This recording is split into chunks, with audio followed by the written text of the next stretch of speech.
මෙම කෘමියා ඉටිවැනි ස්තරයකින් වැසී සිටින නිසා පාලනය කිරීම තරමක් අපහසු වෙනවා.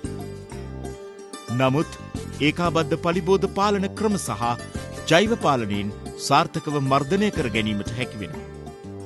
වැසි සහිත සහ තෙතමනේ අධික කාලගුණික තත්ත්ව යටතේ ස්වභාවිකව මර්ධනය වෙනවා. වියලි උණුසුම් කාලගුණික තත්ත්ව යටතේ අධික ලෙස බෝවීම සිදු වෙනවා. මේ වන විට දිවයිනේ විවිධ ප්‍රදේශවල සාර්ථක මර්ධන ක්‍රම අනුගමනය කරමින් යනවා. විශේෂයෙන් ජලය ස්ප්‍රේ කිරීම තුළින් මර්ධනය සාර්ථක වී තිබෙනවා. මාස කීපයක් මේ වුවදුර අපිට තිබුණා. අපි ඒක මර්ධනය කර ගැනීමට නිතර අවධානයෙන් ඉඳලා ගස් වල උදේ හවා බල්ලක් වල යටිපැත්තේ තමයි මේ පිටිමකුණගේ හානිය තියෙන්නේ. ඒක බලලා සබන් වතුර හා ලාම්බු තෙල් මිශ්‍රණය පාවිච්චි කරමින් මාසයකට දෙවරක් කුමිනාශකයක් පාවිච්චි කරමින් අපි මේ උවදුර මර්ධනය කරගත්තා.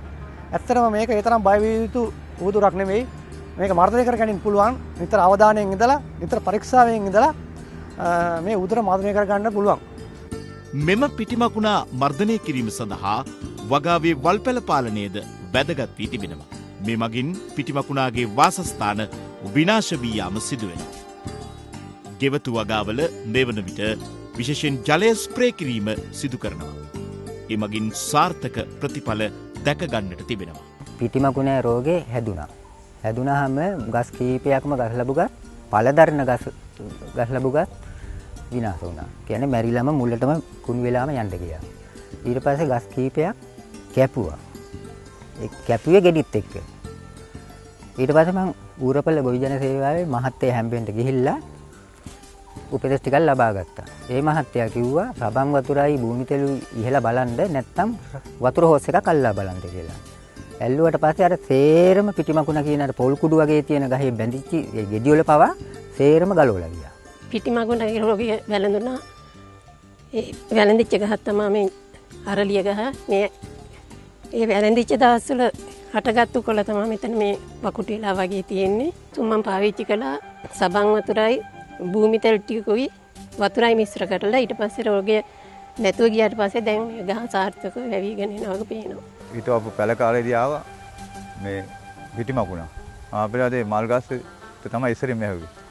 එයා ඉතින් මිස් කිව්වා මේ සබන් වතුරයි බුදුන් කොලෙස්මයි දාලා මදින්න කියලා. ඊපස්සේ මැදලා ඒ පාර ඒකට ටිකක් සාර්ථක වුණා. ඒ පාර මිස් ආයිදින් කෝ උදේම නැගිටලා ඒ දලු කපාලා පුච්චා දාන්න කියලා. ඒවා පුච්චා දැම්මට පස්සේ වන්දේලාම ගියා. කාලයක් පළ නෙලන කාලෙදී පිටිමකුණගෙන් උවදුර ආවා. ඉතින් ඒකට අවශ්‍ය කරන බෙහෙත් හේත් හොයාගන්න බැරුව ගියා. ඒක ඊට පස්සේ අපි විනාශ කරා. නැවත වරක් ඒ එක්කම පැපොල් වගාව ඇති කරා. ඒ කෘෂිකර්ම මේ උපදේශක මහත්තයාගේ අනුදැනුම තමයි ඒක කරේ මේ ගුණවර්ධන මහත්තයාගේ. ඊට පස්සේ ඒ පැපොල් වගාව එද්දිත් එක්කම ඒකට නැවතත් පිටිමකුණ ආවා. ඊට පස්සේ ඒ මහත්තයා මට කිව්වා පිටිමකුණට ඉස්සෙල්ලා ඔයා වතුර ස්ප්‍රේ කරන්න, පොම්පෙන් ස්ප්‍රේ කරන්න.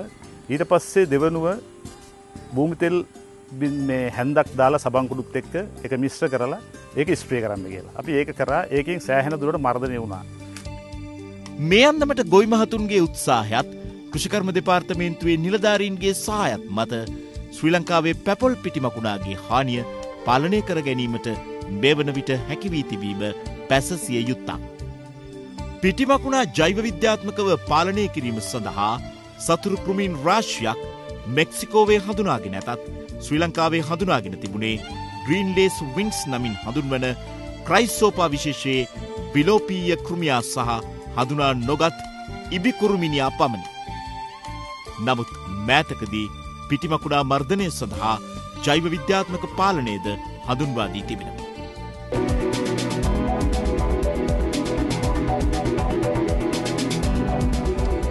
සබන් කුඩු තේහැඳි 2ක් සහ භූමිතෙල් තේහැඳි 1ක් ජලය ලීටර් 1ක දියකර සාදාගත් මිශ්‍රණය ස්ප්‍රේ කිරීමෙන්ද පාලනය කරගන්නට පිළිවන්. විට අමතරව රසායනික නාශක වශයෙන් ඇක්ටාරා යෙදීමෙන්ද සාර්ථකව මර්ධනයක් සිදුවන බව ගොවි මහතුන් ප්‍රකාශ කරනවා.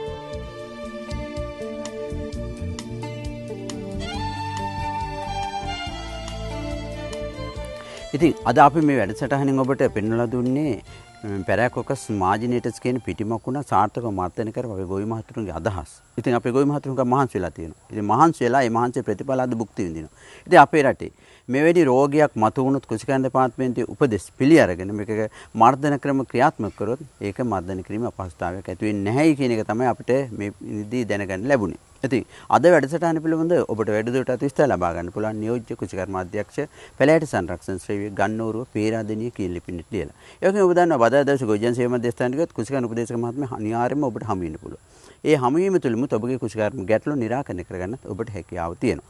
ඒ වගේම අපේ 19 දුරකථනයට ඔබ කතා කළොත් ඔබට දුරකථන ගාස්තු රහිතව ඔබගේ කෘෂිකර්ම ගැටලු निराකරණය කරගන්න හැකියාව තියෙනවා.